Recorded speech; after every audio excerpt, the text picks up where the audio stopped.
YouTube, chicks. Get ready. You know what to do, chicks. I find him. You know, I like Chick Smooth.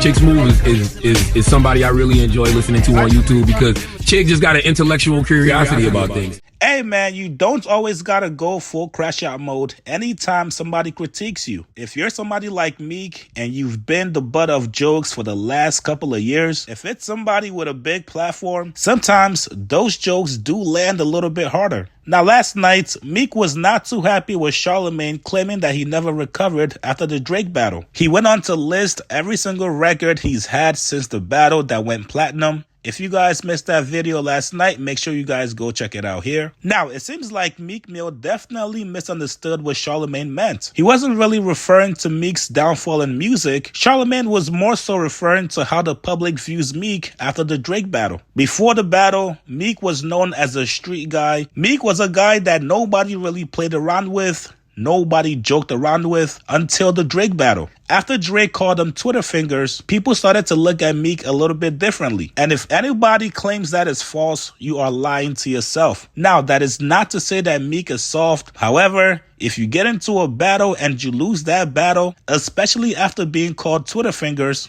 I'm sorry, but that's only going to make people want to clown you some more. Now, today on The Breakfast Club, Charlamagne actually addressed Meek Mill's comments from last night, and here's what he said. Closet gay man that hates successful black men unless he's doing business with them, but they promoted I'm gay, and I'm helping pop like 10 artists off on the East Coast, no cash for gain for charity. I'm really the one, but it's some real propaganda on my brand.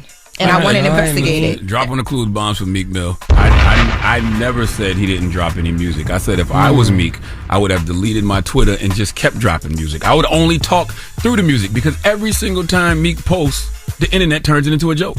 Y'all was just laughing at him last week because he posted about being on LinkedIn. Yeah, they were. And I said on Brilliant Idiots, the propaganda. I didn't say propaganda, but I said the way they act with Meek is strange, and I agree with Meek. The propaganda against Meek is strange, and it started with that battle. And at least on social media, the narrative around him hasn't recovered. It started with the battle. The sad thing about Meek is he gets busy, he gets nice, he puts out great music. He's an inspiration to a lot of these artists. G Herbo said he's the reason why he even wanted to get into music. But sadly, because of everything that's been going on with social media after that beef, he's been the butt of a lot of people's jokes. Regardless of what he does, and he does some great things. We always give Meek credit for the great things. And it doesn't matter what he does. He drops too, because there has been music that I feel like people didn't like. Remember the Heathens?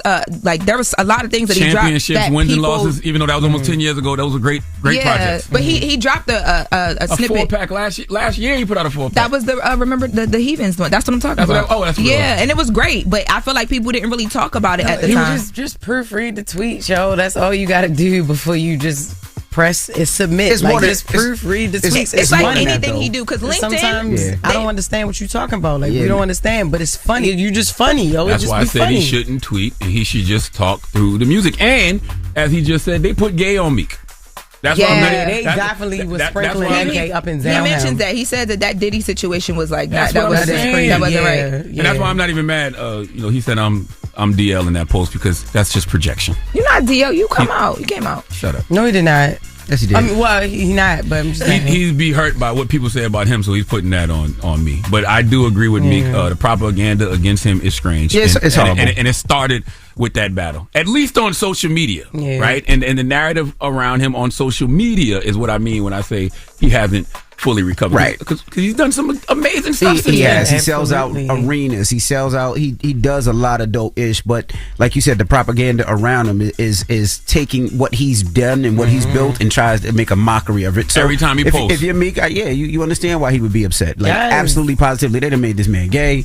They just made this man Diddy's sitting on Diddy's lap. Every time he tweets, the twins with the outfits. I know, with the little midget. They took everything that he started with, and I seen Meek's grind from the beginning. I know. So I would feel the same way. But Meek has done some amazing things, as I said in that interview, I said on Brilliant Idiots. He's done some incredible things. I love what he does with Reform. We love a Meek, y'all. Now, Meek is not trying to hear any explanation from Charlamagne. He's now officially crashing out on Twitter and doing exactly what he accused Charlamagne of doing to him. Meek dug up this old video of Charlamagne where he was talking about R. Kelly. He said, "These the media personalities y'all put in front of us to listen to? In jail, we really used to torture perverts like this. I seen the R. Kelly tapes. I thought it was trifling. A grown man was peeing on a little girl and could register that at the age of like 12. He's sick." Now, I'm just going to pose this question before you guys accuse me of being on Charlamagne's payroll. Somebody tell me the difference between what Meek is trying to do to Charlamagne right now and the quote-unquote paid propaganda that Meek claims is targeting him. This is you going out of your way now to intentionally put propaganda on somebody. You obviously know right now Charlamagne does not support any of this R. Kelly nonsense, but because he critiqued you and said something you didn't like, now you're trying to get him canceled. There is absolutely no way that Meek listened to the full context of Charlamagne's explanation and still came to the conclusion that he's hating on him. Hopefully these guys sit together in an interview soon, because this all seems like a whole lot of misinformation going on. You guys get in the comments below. What do you guys make of Charlamagne's response back to Meek? And what do you guys make of Meek's malicious response to Charlamagne? Resurfacing somebody's old videos trying to get him out of here is absolutely insane. Like this video, subscribe to my channel. I'll see you guys later, man.